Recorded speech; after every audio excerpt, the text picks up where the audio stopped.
os meus inscritos aqui. Adiar o pleito evitará o caos. Aquele caos do dia seguinte. Pessoal, o que está acontecendo é gravíssimo. A gente vê os youtubers, a gente vê a mídia, principalmente essa mídia da internet, gritando aí, atenção, urgente, fraude, não sei o quê. Pessoal, a situação é muito mais grave do que a gente pensa. Então, adiar as eleições agora seria a coisa mais correta e mais sensata a ser feita nesse momento tão grave que está acontecendo. Então, por isso que eu fiz esse vídeo aqui e vou orientar vocês em alguma coisa e deixar um filme maravilhoso para vocês verem, para poder entender esse aparelhamento enorme que existe no Brasil, em todas as instituições, pelos comunistas que querem transformar isso aqui numa ditadura igual à Venezuela. Mas esse adiamento das eleições caberia à ação do presidente Bolsonaro. Claro que ouvido o Conselho da República, o Congresso, as Forças Armadas, tem que fazer uma reunião urgente, a portas fechadas, reunir o Parlamento, o Conselho da República e as Forças Armadas e decidir, tomar uma decisão firme, uma decisão de homem, uma decisão de presidente, de chefe de Estado. Decretar o adiamento dessas eleições por um prazo mínimo aí de 60, talvez 60 dias, 90 dias, porque não é possível tanta irregularidade e nada ser feito. Vai ficar tudo assim, a gente já sabe, é aquele barulho todo, blá, blá, blá, blá, blá, blá, e ninguém toma providência, e aí vai tocando, e vai arredondando, e vai perdoando, e vai deixando os bandidos tomar conta. O professor Olavo de Carvalho cansou de falar, cansou de orientar, de escrever. Presidente, cuidado, o senhor está cercado de inimigos. Presidente, comunista não é amigo. Presidente, o senhor vai cair, cuidado. Então, é preciso tomar uma atitude, né? E a esquerda está esculhambando com o processo eleitoral no Brasil e ainda chama o presidente de imbecil, ainda o presidente aguenta isso e faz aqueles esporros, e fica tudo igual. Então, houve, né, só o caso de fraude dentro do TSE, a gente imagina que ia acontecer uma coisa muito grave lá dentro. E como é que será reparado esse prejuízo do processo eleitoral, em especial ao candidato prejudicado, que é justamente o presidente Bolsonaro, que é o prejudicado? Porque eles fizeram tudo que foi tipo de falcatrua, de sabotagem para prejudicar o cara.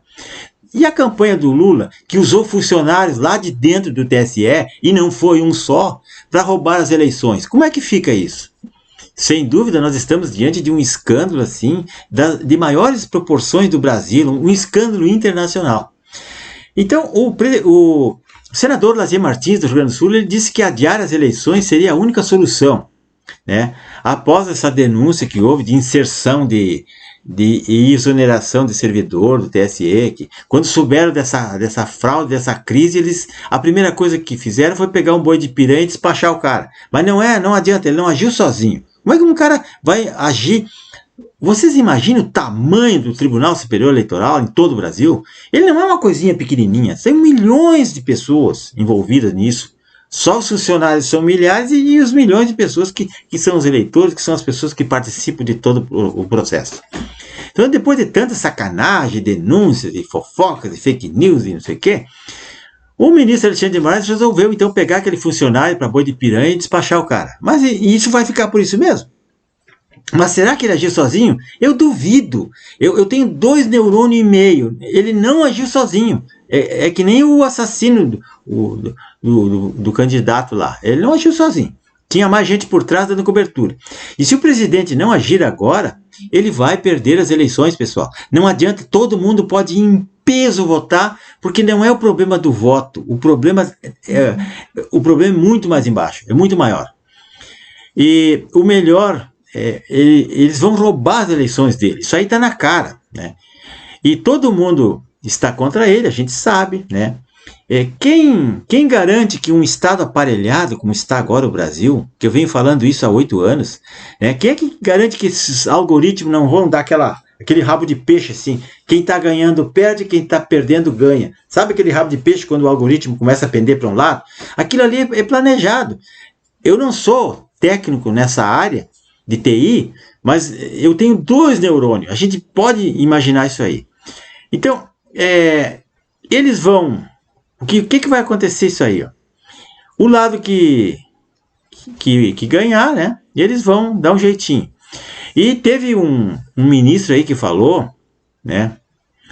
que, independente do resultado, né, esse presidente não vai ser reeleito. Diz que vão derrubar ele no tapetão de qualquer jeito. Mas, depois que fizer qualquer coisa com o algoritmo, aí seu Fachin, seu Alexandre, seu Benedito, lá decreta o vencedor ali, pronto. O presidente fulano ganhou, e o povão, nós aqui, vamos ficar bem caladinho, como sempre ficamos, porque isso aí, maior esculhambação do que está acontecendo, não há. E nós temos que parar um pouquinho e refletir. Não adianta ficar oba-oba, mito-mito, que nós estamos levando a pior. Então eu acho que a campanha do presidente precisaria entrar em horário nobre, uns 3 ou 4 dias da semana, em horário nobre, azar, vão ter que pagar, informar todos os cidadãos brasileiros o que ocorreu lá dentro do Tribunal Eleitoral.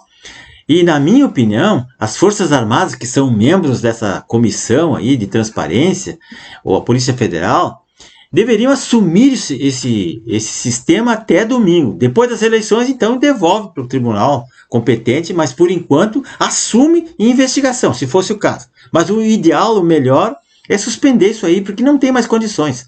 Não existe transparência, não existe confiança, e é uma fraude muito descarada. A gente vê pela imprensa, né, diante desse enorme conluio que tem aí, toda a imprensa, toda a mídia, a esquerda, os partidos políticos, Congresso omisso e conivente, Senado que não faz nada, artistas, intelectuais, STF, TSE, ONGs, e a censura que estamos sofrendo, censura nas redes, inquéritos ilegais sobre atos antidemocráticos, fake news, milícias digitais.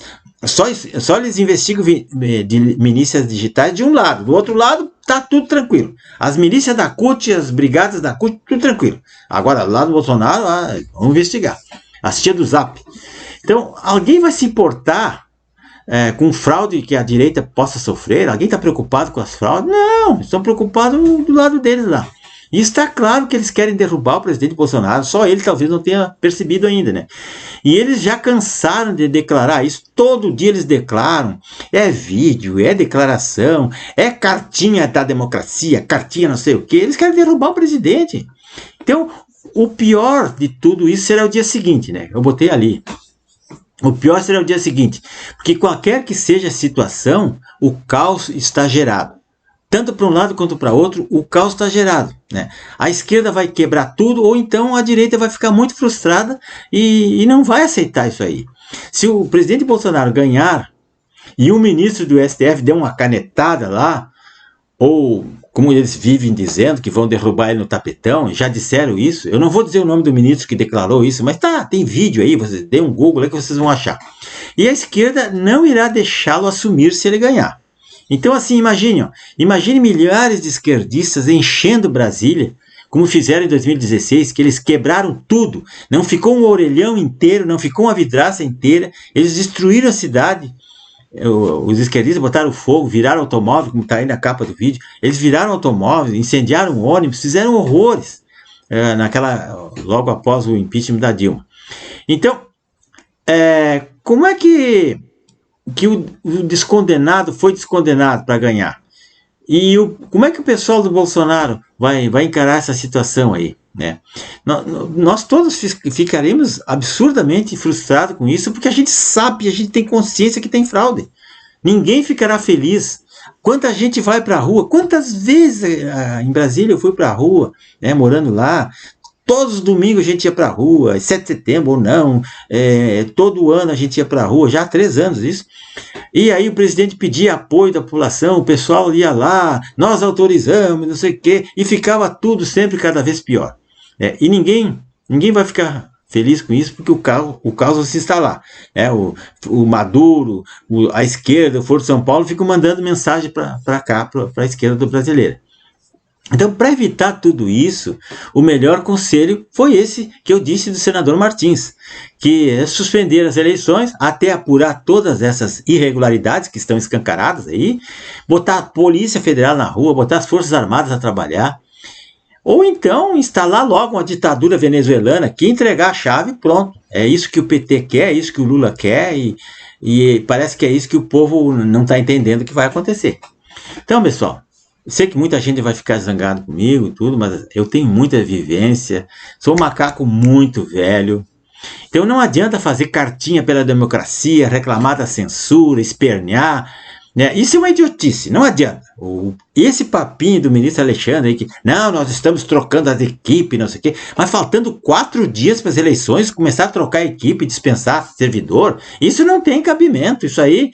Então o time estava perdendo e eles estão trocando o jogador aos 45 minutos do segundo tempo? Não pode. Então essa desculpa aí não convence, né? A coisa está piorando e vai piorar mais se não fizerem nada, porque agora chegou o stop, basta. E podemos estar cientes que essa situação que estamos vivendo é a maior causa de fraude eleitoral na história do Brasil, talvez na história do mundo, porque o nosso país é muito grande, 215 milhões de pessoas. Isso sim é um golpe contra a democracia. Isso sim é um ato antidemocrático. Isso é um ato antidemocrático. Isso é golpe. Então, o servidor afastado, não vou dizer o nome dele, e informou que desde 2018 ele vinha informando o TSE das falhas na fiscalização e no acompanhamento lá dessas inserções de rádio aí, televisão e tudo, e jornais, essa propaganda. Isso aí tem que ser uma das funções do Tribunal Eleitoral, é isso aí, é fiscalizar, é justamente isso aí. E é justamente isso aí que eles estão boicotando. Então, cadê o ministro Barroso? Cadê o ministro Fachin? Cadê a ministra Rosa Weber? E que tantas campanhas fizeram contra as urnas auditáveis? E quantas pessoas foram perseguidas e estão presas e usando tornozeleira porque criticaram isso? E aí acontece isso. Então, tudo isso, essas pessoas que foram punidas, presas, perseguidas, tiveram sua empresa destruída, sua família vilipendiada, como é que vai ficar diante de um quadro desse? Esse quadro é horrível. Então, por favor, pessoal, inscreva-se no meu canal, veja esse filme que eu vou deixar ali, ó. Por enquanto está de graça no YouTube, é o filme do Brasil Sem Medo, eles estão no meio de nós, que vocês vão ver uma coisa, começa pela Igreja Católica, o aparelhamento é total, mas a teoria da libertação foi uma das primeiras que criou o PT e que formou todo esse sistema esquerdizado que está no nosso país. É muito importante, pessoal. Deixei o link aqui na descrição embaixo, aí, abaixo do vídeo está o link. É só copiar esse link, colocar lá na barra do Google. É um filme muito lindo, é demorado, é longo, mas vale a pena. E eu não sei quantos dias ele vai ficar no YouTube, porque ele vai ser vendido, é um filme pago, né? Custou muito para fazerem, mas é uma aula espetacular. Tá, pessoal? Por favor, então, se inscreva no meu canal, é muito importante isso. Não fiquem bravo comigo, porque eu tô dizendo a real. Eu tenho assistido lives de jornalistas da Itália, do Reino Unido, dos Estados Unidos e da Espanha, já falei. Então, essas pessoas, eles enxergam muito, eles têm muita informação que a nossa imprensa, a nossa mídia não passa para nós. E nós vemos o Felipe Neto, ele não vai dizer isso. Essas pessoas que têm uns canais grandes aí, eles ficam fazendo sensacionalismo e não entram, não vão a fundo no cerne da questão que nós estamos vivendo. A situação é muito grave, porque eu tenho medo da minha pele, eu quero proteger o meu país, a minha democracia, a minha família, a economia do meu país. Eu não quero comunismo aqui. Agora, se vocês quiserem, cada um escolhe o que mais gosta. Até mais, pessoal.